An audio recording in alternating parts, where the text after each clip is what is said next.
Over the past year, I've been watching a long-time favorite childhood show of mine on Netflix, Mighty Morphin Power Rangers. I don't think there's a TV series that came out in the early 90s that had me more glued to the TV than this. I don't know. Maybe Teenage Mutant Ninja Turtles? But I think that's what really drew me to Power Rangers because, like Teenage Mutant Ninja Turtles, they were a color-coded team, so it was kind of easy to get the reference, to know that these guys were heroes. And there's a lot of shows that came out before Power Rangers that had kind of the same format. I watched a lot of these on Cartoon Network. He-Man, Thundercats, Voltron. You get where I'm going. But before we dig a little deeper into this, let's check out the squad.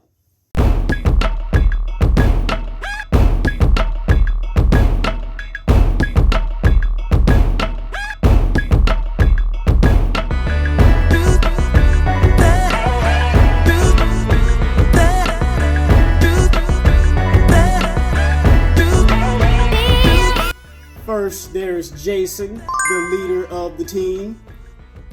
He commands the Tyrannosaurus Zord, and the Power Sword is his weapon of choice. And Jason is kind of seen of the martial arts expert and courageous characteristics, typical leader stuff.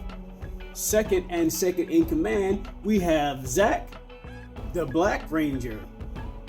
And at the time when this came out, it was kind of an inside joke that the Black Ranger was black. But now in the midst of everything, we've looked past that. Even though they tried to switch this up in the Mighty Morphin Power Rangers reboot in 2017 or 2016, they turned Billy black and Zach was like Asian. I didn't like it. I like Zach being the Black Ranger. He commands the Mastodon Zord, and the Power Axe is his weapon of choice, which personally I thought was the best one because it also doubled as a blaster. You can't get any more. I don't think you can get any more savage than that. Slash him down with an axe, and then you can blast him at the same time. And his character traits where he was like the life of the party of the group, and he was known for being the dance guy. He even came up with his own martial arts style, Hip Hop Keto. Next, the Blue Ranger, Billy, the tech guy. Now, back in the day, you would kind of consider this guy the nerd or the geek, but I think in recent decades, that's really fallen out of fashion. Leave a comment if you agree with me or not.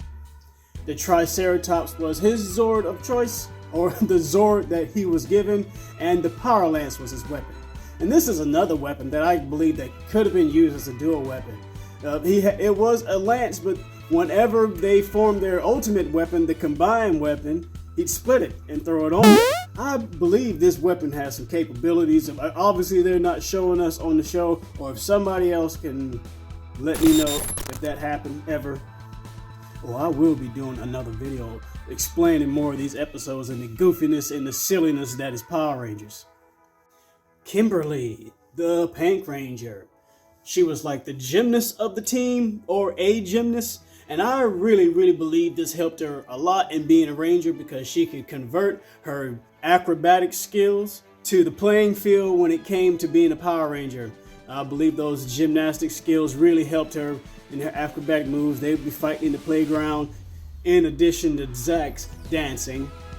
She commanded the Pterodactyl Zord, and the Power Bow was her weapon of choice, which I do believe they downplayed a lot in the series.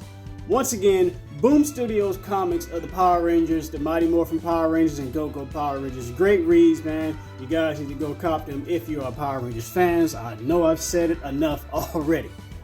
And another little weird thing about Kimberly. If you've noticed, Kimberly always winds up being inside the cockpit whenever clearly her Zord flies in to become the chest plate for the Megazord. Why is she already in the cockpit? Does she teleport or something? Is there something I'm not seeing in between the scenes? I know I'm not the only one that's seeing this. Last but not least, the Yellow Ranger, Trini. I say she would be like the heart of the team, kind of like Kwame from Captain Planet. Sorry, I don't know if that was in good taste or not. She commands the saber-toothed tiger Zord, even though the actual name for the animal is the Smilodon or saber-tooth cat. Meow. and the power daggers are her weapon of choice. And I always thought these were sais, even though she would say power daggers, kind of like my man's Raphael up here. They just looked like sais. They had the signature sai looks for a weapon that would look like it was made out of plastic. But and a little sad note on Trini. In the early 2000s, she actually died in a car crash, a very tragic story. And I think that kind of breaks the heart of little 8-year-old me, because I think I lightweight had a crush on Trini and Scorpina. Alright guys, if you haven't already, I'd really appreciate it if you'd leave this video a like and a subscribe. Go ahead on and hit that like button and go ahead on and subscribe, man. Catch some more of my content.